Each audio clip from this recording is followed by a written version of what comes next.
Good evening, everybody. Well, I just wanted to make this quick video about the CBD-rich strains.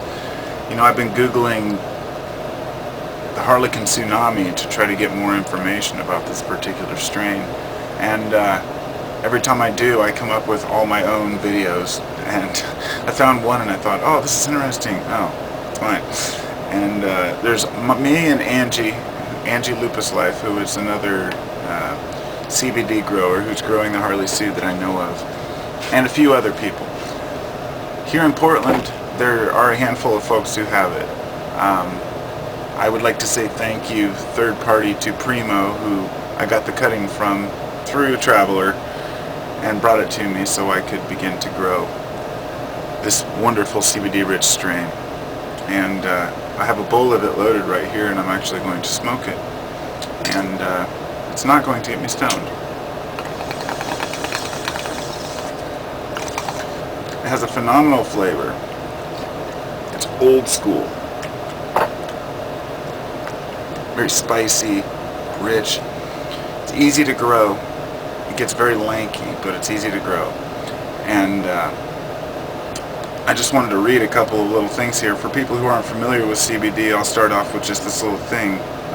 CBD is one of the many cannabinoids that make up the medicine's active healing properties. In order to qualify as CBD rich, the product must have more than 4% CBD. Now the Harlequin Tsunami has 14% CBD, and it was tested at people are saying between 20 to 22 to 1 ratio. Now this is because the extract was tested at 73% CBD and I think 3% THC. But if you translate that down to the bud, you would say that it's 14% in CBD and less than 1% THC, which is phenomenal for a plant like that. To be able to sit and smoke a bowl and not get stoned is a strange thing, but to know that you're getting medicated in other ways, that you're getting the benefits of the anti-anxiety, the anxiolytic effects.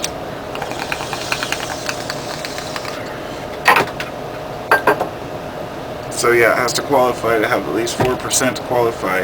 Research has identified CBD as the main ingredient responsible for inhibiting the growth of cancer cells. In addition, CBD shrinks tumors and inflammation. CBD is also good for reducing pain, helps with insomnia. It has significant analgesic, antioxidant, anti-inflammatory properties, and helps in the reduction in anxiety and stress, which is great for those who have issues with cannabis causing them anxiety. All strains that are CBD rich have lower THC content. THC is the ingredient that makes one feel high or stoned. CBD acts to mitigate the high of the THC. For this reason, most recreational strains have been bred to reduce the CBD content. So then I'm just flipping through pages on the Kindle here. I've got the Harle-Sue, and here's a picture of the Harle-Sue. It says this strain is a cross hybrid of Harlequin and sour Tsunami. It is very high CBD and has a low amount of THC. This is useful in conditions that have inflammation, tumors, and cancer.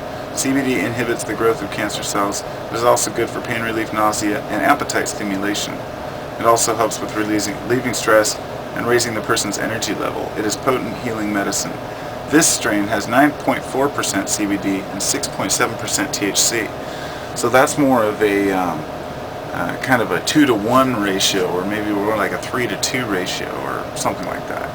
So then I've got this other one here, which is the 14%. That's the one from Portland, and a couple other people who talked about their 1-to-1 ratio, and other people were comparing it to, say, a 2-to-1 ratio, but a 20-to-1 ratio is unheard of.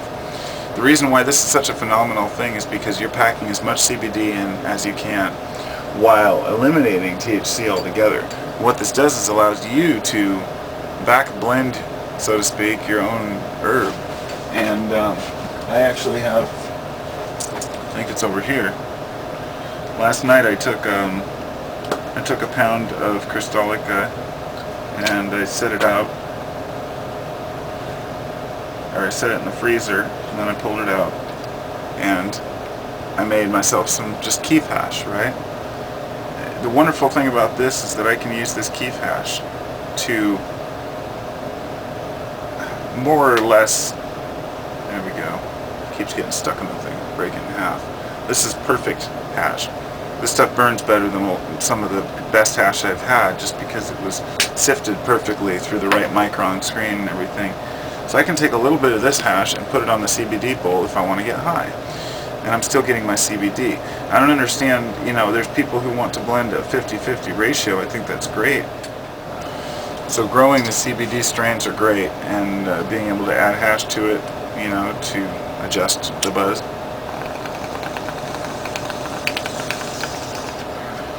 Seems to work the best for me.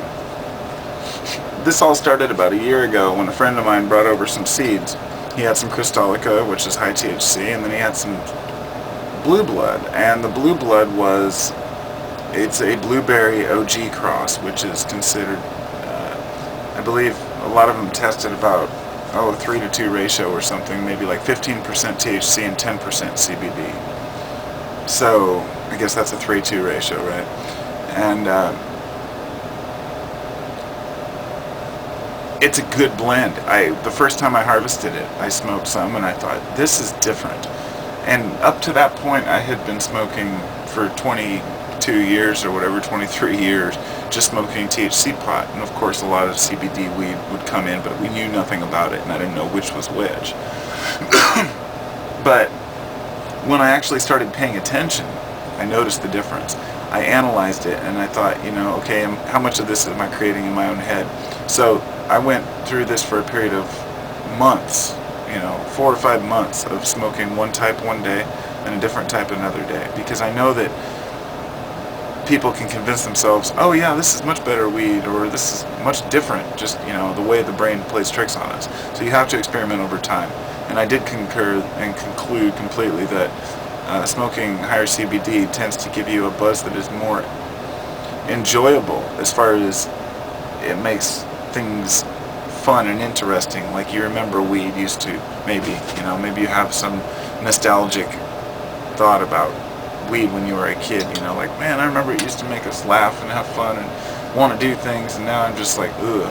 And that's what THC does to me. It makes me really high cerebrally, and then all of a sudden just kind of crash. And I've wondered why all the weed's like that, and it's the CBD levels and other cannabinoids, over 60 of them.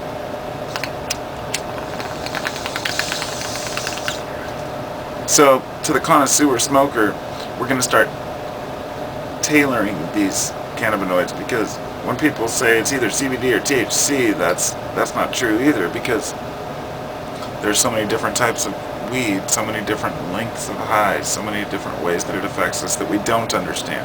But the one thing we do know is what CBD has been shown to do in lab tests, which is kill cancer. So, bottoms up.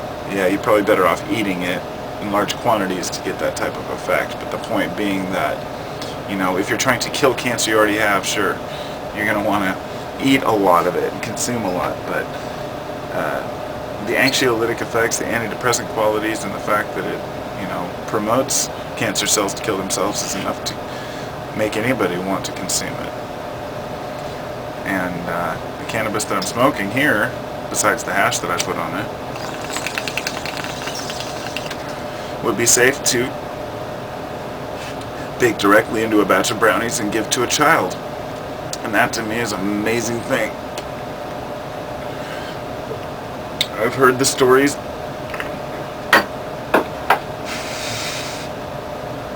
My neighbor has a friend who, their son has cerebral palsy. I think he's like some sort of palsy. He's like 20, I think. And he said, Mom, Dad, I know you guys smoke pot and I want to try it because I heard it might help. This guy was having like 5 seizures a day. And they said, honey, if you want to try it, here you go. Now he's down to like 1 every 3 months. And this is why I stress all these healing properties and sit here and ramble and talk about pot. Because sometimes I think, oh, there's a million people talking about this stuff, why should I make a video about it? And then I start researching particular strains and ideas, and there really aren't. There's a select group of people who are interested in this kind of stuff. And for the average stoner community, they say, I just want to get baked, but they understand the medicine. But there are very few growers who want to take on a plant that doesn't get you stoned. And I'm sitting on weed that I can't sell, obviously, or trade or do anything with. Nobody wants it except for a very specific group of people, and it's worth it to me to help those people, because that's what I'm after in the long run. And anyway, so CBD is a wonderful medicine. I can't wait to take some of that, sift some keef hash from that CBD plant. It makes amazing resin. Harle-Sue makes some great. My buddy who makes extract says it was the most resinous plant he's ever dealt with. So, yummy, yummy. Take care.